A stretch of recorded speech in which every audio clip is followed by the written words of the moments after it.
Hi everyone. In some Facebook groups I'm in, I see a lot of questions about how do I shade, what's the best way to start, how do I add in shadows. I have no idea how to do this, how are people doing this? So what I thought I'd do is I'd give you some very beginning exercises to help conceptualize shadows and shading and where you would put shadows and where pieces of your images will be darker. This is just very, very basic, easy, anybody can do this. These little exercises, they're not going to look like coloring tutorials right away, but they will definitely help you in your coloring. One thing that I used to do as a kid that I think really helped me know where to place my shadows was I used to try to create block letters by just drawing their drop shadows. So I would draw just a drop shadow of a block letter, and then it would kind of imply the shape of the letter. So what I mean by that is I would draw something that looks a little bit like this. I would create these 3D letters drawn just by their shadows. And this was just something that I did for fun. It wasn't something that I conscientiously, was that a word, thought about, I'm gonna do this so that I know where to put shadows and shading and blah, blah, blah. This is just kind of something that I figured out on my own. And I think that that helped lead me to understanding placing shadows when I color. So I'm going to give you an exercise. I'm going to teach you how to do this. If we look at your block letters, and I chose a really easy font, and we are going to start by putting in drop shadows on these letters. So a lot of the times you'll see people talk about, where is your light coming from? Is it coming from the top right? Is it coming from the top left? Is it coming from the bottom right? Is it coming from the bottom left? Is it coming straight on? Is it coming from behind? I think one of the easiest places to start is in a corner. And a lot of the times you'll see people go for top right, right out of the gate. I don't know why, but I do the same thing. Top right is just the easiest way for me to add in shadows. That's how I naturally want to do it. So to start, we're going to imagine our lighting coming from this direction. When your light's coming from the top right, your shadows are going to be opposite. Your shadows are going to be on the bottom of objects and on the left of objects. So if we were to draw in a shadow for this A, and our lighting is coming from the top and the right, we're going to put shadows across the bottom of the A. I'm using a highlighter to draw in where I would put those shadows. On the bottom. And on the left, because your light's coming from the right. The top and the right, so your shadow's going on the left and the bottom. So I'm also going to put my shadow on the left side of the A.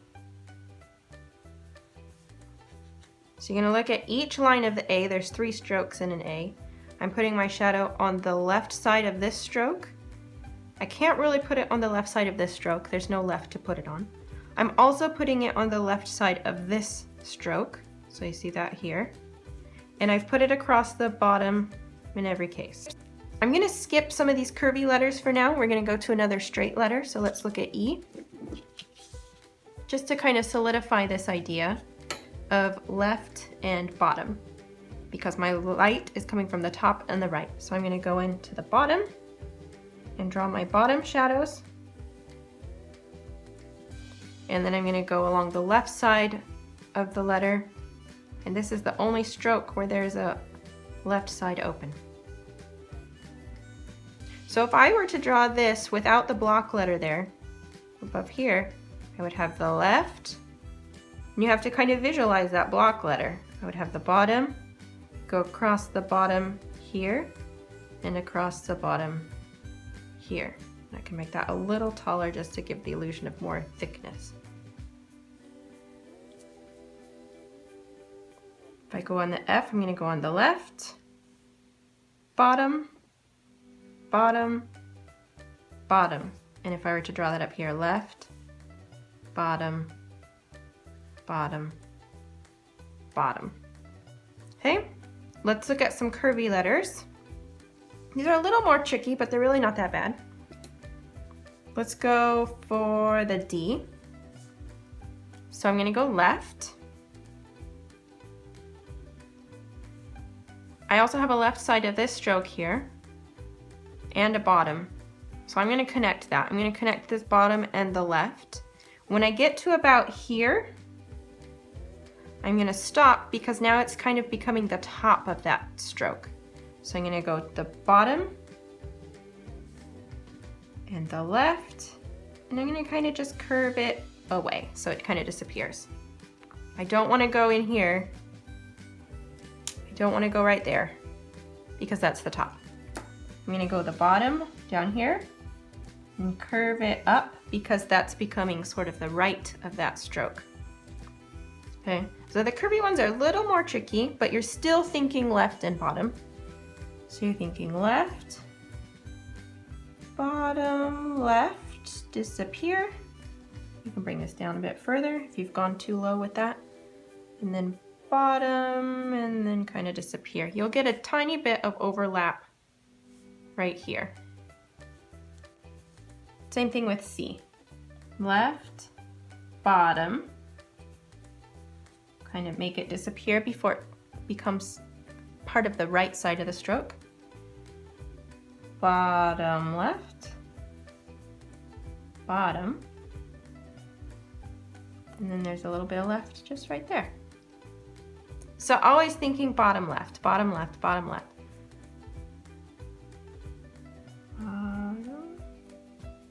Bottom and left, left. So left, bottom, left. That's kind of the right idea. That's an ugly one, but that's okay. You'll create some ugly ones and that's fine. This is just trying to get bottom and left, not trying to create perfect letters. Okay, so now what if I want to go the other way? That's kind of cut that off on its own. And now I'm going to come from the top left, my lighting. And we're going to do the same thing. We're going to have to come on the bottom because the light's coming from the top.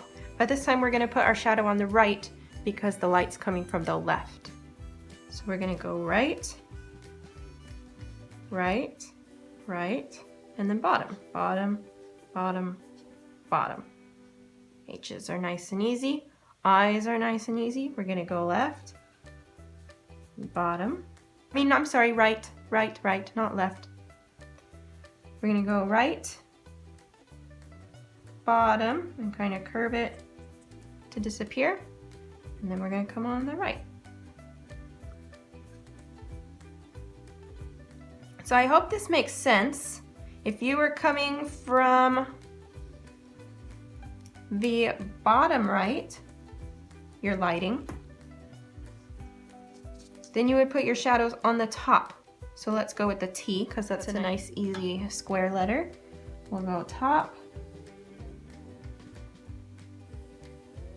and left. So left. Man, I really wanted to put a shadow on the bottom there because I'm so used to it. We'll go left. And that's it. That's a little brain twister for me. I should practice bringing my light from the bottom because I'm not used to that. Let's go for the S. Oh, this is going to be tricky for me. Okay, so we're going to go top and left. So top, left, I'm going to curve it in. Top, curve it in before it becomes part of the right. Top, left, curve it before it becomes part of the bottom. I kind of went a bit too far there. So top is going to be here and left.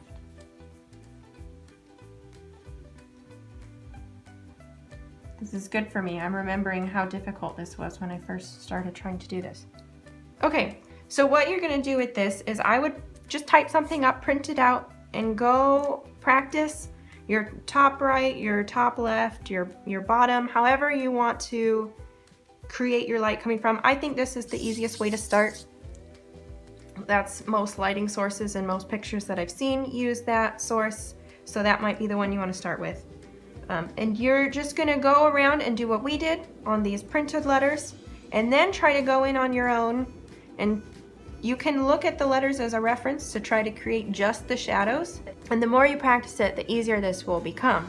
Now all your shading is not just going to be drop shadows, but understanding drop shadows is going to really play into how you shade an object. So your second exercise is we're actually going to shade something 3D. This is going to be super easy. We're going to use the same concepts. So one thing I used to draw in elementary school was I would just do these. This is something that I think everybody drew, at least in my class. You start with a cross, you put a little X, and then you're going to connect these lines to create kind of a star. And I think it's easier to start shading something that's a bit angular as opposed to something that has more of a spherical shape. Okay, so you have your star, and you can create a few of these so you can keep practicing. They can be kind of ugly and just sketchy, that's fine. This is just to practice how you're going to shade it. Okay, so for this guy, I'm going to come top right. For this guy, I'm going to go top left. For this guy, I'll go bottom right. So we're just doing exactly the same thing as we did on this sheet here. Top right, top left, bottom right. So we're looking at this. Now we can create a drop shadow for this if we want. Let's do that first. So this is the top right, so I'm thinking left and bottom. So I'm going to go left, bottom, left, bottom. Okay, and that's just going to help it look like it's sticking off the page a little bit. Now if I wanted to actually shade this object, I'll go in with a different color. And I just want to shade the pieces, these little triangle pieces, that are not facing the light source. So the easiest way to think about it is to still think left and bottom. So if I look at just this chunk right here, I'm going to shade the left triangle. I'm not going to shade the right triangle because the right triangle is facing the light source. So we're going to go left. And I'll do the same thing down here. Left.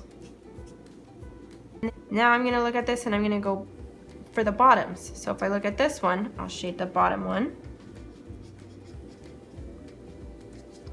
And over here, I'll shade the bottom one. So you're not, something that I saw a lot of people do in elementary school when they did this was they would draw these stars